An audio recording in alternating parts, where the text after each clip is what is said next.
주님께서 여러분과 함께 기록과 전한 노력한 복음입니다.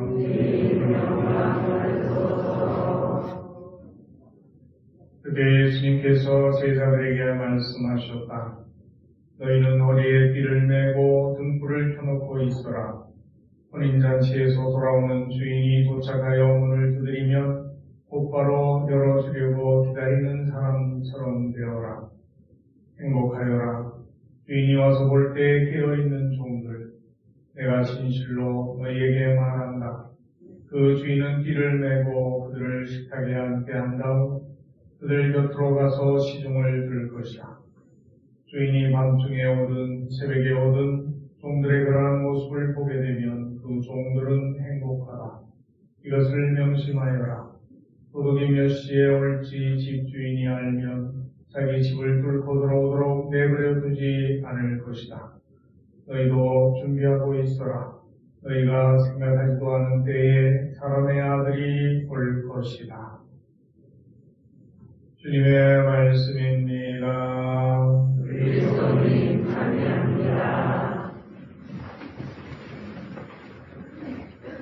예수님 사랑합니다. 수고하세요.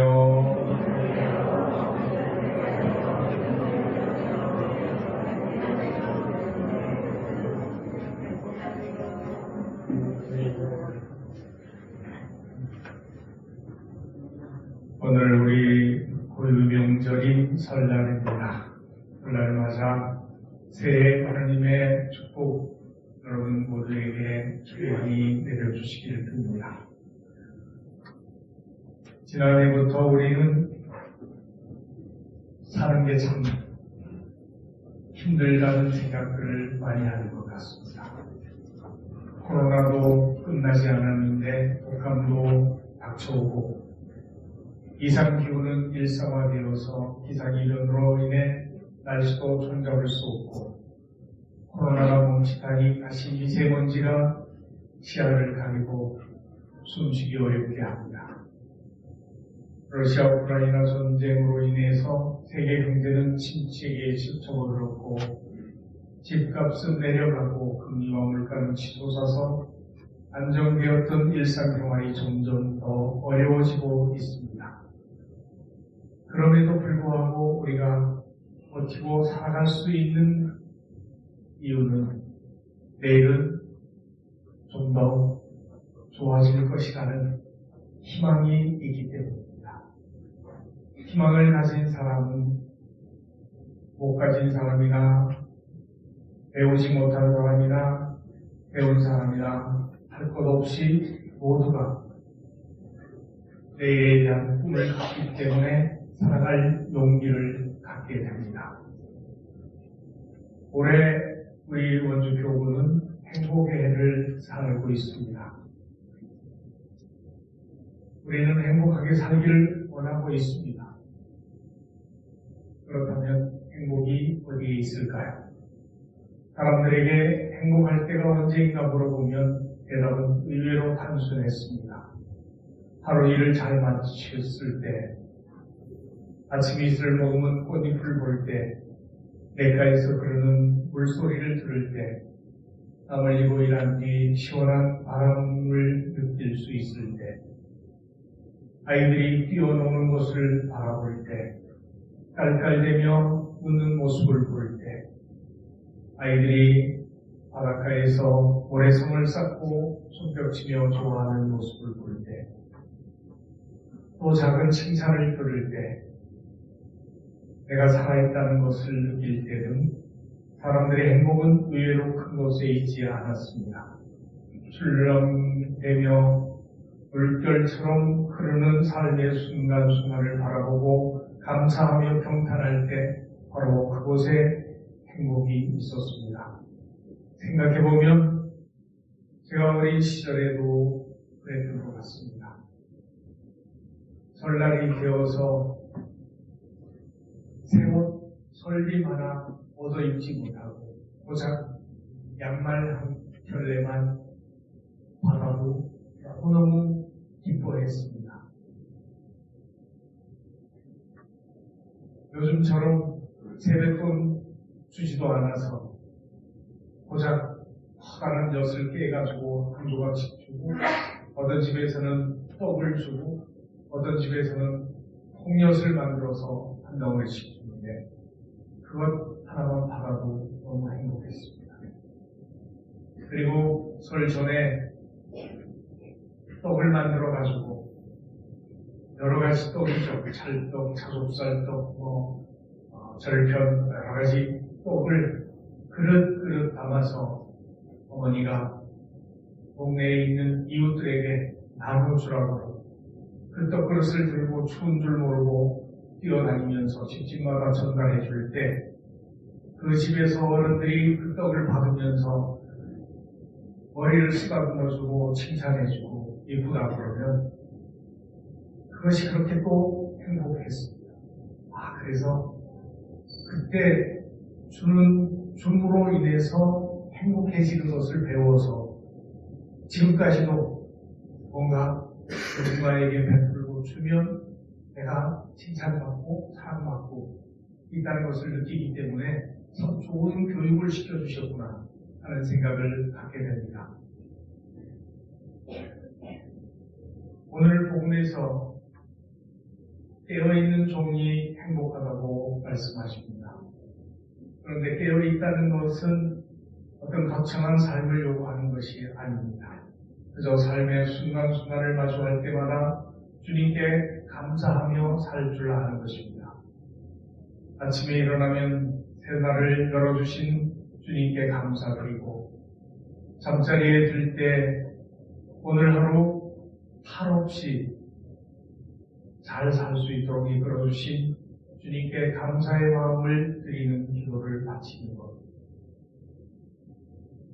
나와 함께 살아가는 사람들이 아프지 않고 탈없이 오늘 하루 잘 살고 서로 웃는 얼굴로 마주할 수 있다는 것, 그리고 같이 밥상에 앉아서 음식을 나눌 수 있다는 것, 이것만으로도 너무너무 감사한 일이 아닐 수 없습니다.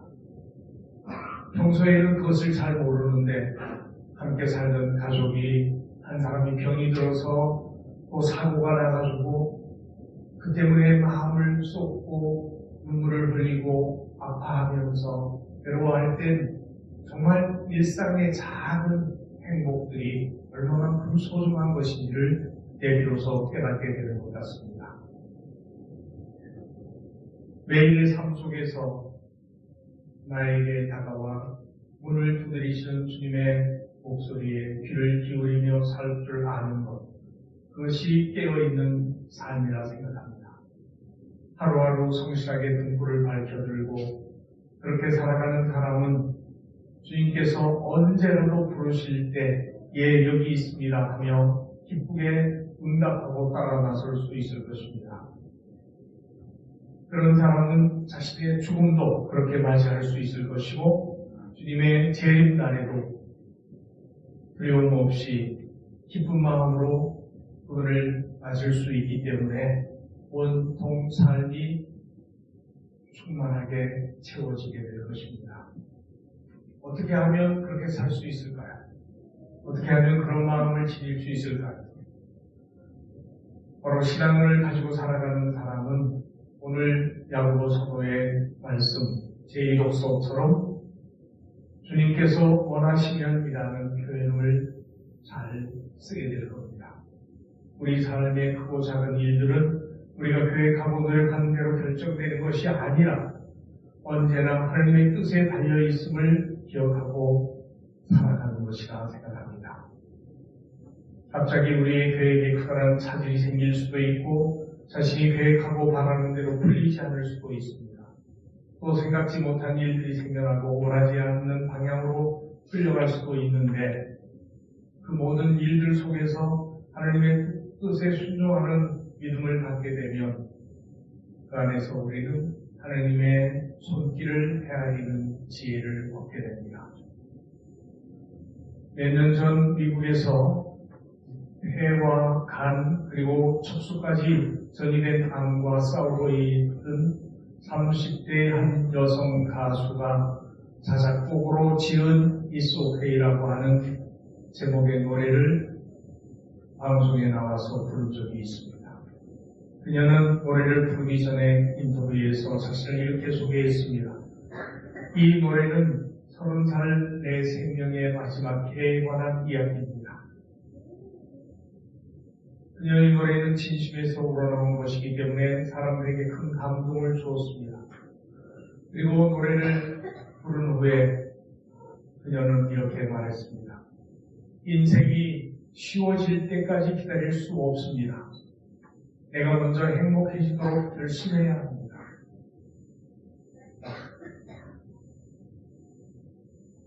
암에 걸려 투병을 하고 있는 그가 쉬워질 때까지 기다리면 어떻게 되겠어요? 병이 낫지 않으면 절대 행복할 수 없겠죠? 그렇지만 그 병고와 싸워가면서도 먼저 행복해지려고 결심한다면 그것은 하나의 선물이 될 수 있었다는 것을 이야기하는 것입니다. 우리도 새해를 맞아서 뭔가 새로운 삶, 더 나은 삶을 바란다면 어떻게 해야 될까? 나 자신부터 먼저 변화되는 것이 필요하다 생각합니다. 많은 사람들이 내 주변의 환경이 바뀌고 다른 주변의 사람들이 변화돼야 내가 행복해질 수 있다고 생각하는 경우가 많습니다. 그런 사람들에게는 어쩌면 행복의 기회가 주어지지 않을 수도 있습니다.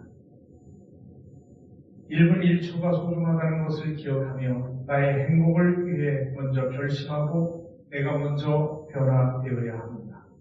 우리 신앙인은 모두 영원한 생명을 목표로 살아갑니다.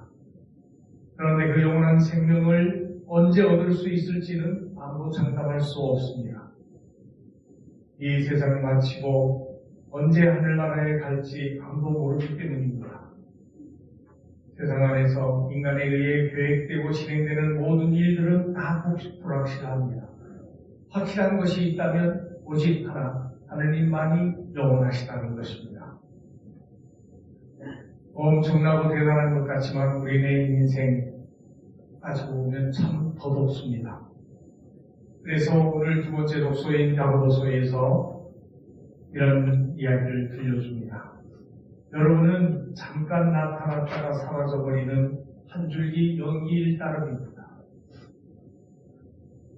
오늘 우리가 기억하고 추모하는 조상들, 사례를 지낸 사람, 제사를 지낸 사람, 제사상 건너편에 앉아있는 분들, 한 시대를 풍미했던 분들, 나라며 가문이며 공동체나 가정 전체를 쥐락펴락하던 분들, 살아있을 때 그 본세의 위세가 100년, 1000년 갈 줄 알고 자신이 어찌 될지 모르고 살아가던 사람들, 그들 또한 불과 30년, 50년이 지나가니 마치 한 줄기 연기처럼 흔적도 없이 우리 눈앞에서 사라졌습니다. 우리 역시 한 30년, 50년 후면 어쩔 수 없이 그들 뒤를 따라가겠죠. 그러니 생각할수록 참 이 말씀이 놀라운 명문장이라는 생각이 듭니다. 여러분은 잠깐 나타났다 사라져버리는 한 줄기 연기일 따름입니다. 그러면 이렇게 살아있는 동안 어떻게 살아야 되겠습니까? 명절을 맞아 오랜만에 마주한 가족들, 친지들도 이제는 새로운 눈으로, 새로운 시각으로 바라볼 수 있어야 한다는 것입니다. 그들이 나와 함께 이 세상 살아가며 하늘나라로 돌아갈 때까지 소풍하는 이 세상에서 함께 손잡고 살아가야 될 동반자들입니다. 여행의 최종 목적지인 하느님 나라에 도착할 때까지 어떻게 하나 서로 돕고 배려하고 사랑하라, 맺어준 소중한 인연이라는 사실을 기억하면 불편하고 귀찮고 그런 존재가 아니라 얼마만큼 소중하고 값진 사람인지, 내 옆에 있는 사람, 내 가족, 얼마나 사랑스러운 사람인지 깨닫게 될 것입니다. 그렇습니다. 오랜만에 가족 친지들이 한자리에 모이는 이 설 명절, 서로를 향한 더 많은 배려와 지지가 필요한 시간이라 생각합니다. 올해 토끼의 해죠. 검은 토끼의 해라. 토끼의 특징이 뭡니까? 귀가 크다는 거죠. 그래서 올해는 정말 복되게 살려면 어떻게 해야 되나? 귀를 좀 크게 가지고 살자. 토끼처럼. 그 이야기는 뭐예요? 누군가의 한숨 소리에, 누군가의 잠꼬대에도, 누군가의 아픔과 눈물에도, 누군가의 웃음에도 마음을 열고 귀를 기울여 들을 줄 아는 마음을 갖는 것이다 생각합니다. 그럴 수 있을 때 비로소 그와 내가 하나가 될 수 있고, 그런 친밀감과의 체감을 맛볼 수 있을 때 비로소 우리는 참된 행복을 누릴 수 있게 된다는 이야기입니다. 그러기 위해서는 어떻게 해야 될까요? 자신을 헌신할 줄 아는 사랑이 필요하다. 여러분들, 토끼가 제일 많이 가서 살고 있는 데가 어디예요? 지구상에 어디든 사는데, 지구만이 아니라 어디에도 살아요. 달 속에도 토끼가 살죠. 달 속에 토끼가 살게 된 사연을 아세요? 하나님께서 모든 동물들에게 내가 시작하니 맛있는 것을 좀 준비해 오너라, 그렇게 부탁을 했는데, 우리가 지금 자축인묘 진사오미 이렇게 해서 모든 동물들이 자기가 좋아하는 음식들을 만들어가지고 하나님 앞에 나왔다고 그러죠. 호랑이는 토끼를 물어가 잡아서 드시라고 그러는데, 토끼란 놈은 누구도 해치지 않고 드릴 것이 자기도 풀만 떠먹으니까 뭘 가져왔겠어요? 마른 나무 가지를 주워와서 그걸 쌓아놓고 불을 붙인 다음에 그 불 위에 올라앉으면서 이거든 드십시오. 그래서 그 토끼의 헌신이 너무 갸륵해서 그 토끼의 화석을 달 속에 담아주게 됐다. 그래서 토끼가 달 속에 살게 됐다는 게, 누군가를 잡아서 남에게 주려고, 남을 괴롭히고 남의 것을 빼앗아서 남을 짓밟아서 그래서 뭔가 얻어가지고 남에게 주려고 하나님께 바치려고 한다는 것은 하나님이 기쁘게 받으실 제물이 절대 아니라는 이야기입니다. 오히려 자신을 희생하면서 기쁘게 다른 사람을 사랑할 수 있고 봉사할 수 있을 때, 나눌 수 있을 때, 그것을 하나님께서 기쁘게 받으실 제물로 받아주신다는 이야기입니다. 우리는 한 해를 살면서 하나님께 무엇을 드릴까, 또 함께 살아가고 있는 사람들에게 어떻게 해야 할까 생각한다면, 나는 무엇을 나누고 싶을까, 무엇을 주고 싶을까.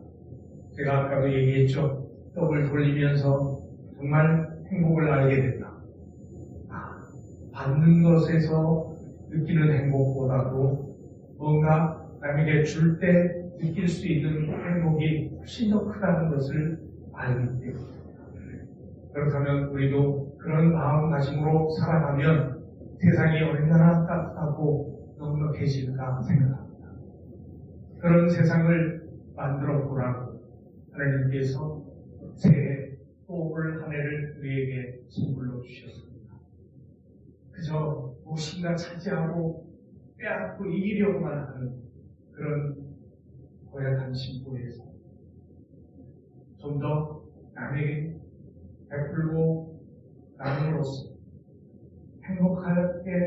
감사하게 할 때 진정한 행복이 나에게 찾아온다. 그래서 복 많이 받으라는 인사는 사실 복 많이 지으라고 하는 뜻이라는 사실을 깨달았으면 좋겠습니다. 올 한 해 동안 여러분들 복 많이 지으시면서 정말 하나님이 주시는 참된 행복을 많이 누리시게 되기를 바랍니다. 새해 복 많이 받으세요. 잠깐 묵상하시겠습니다.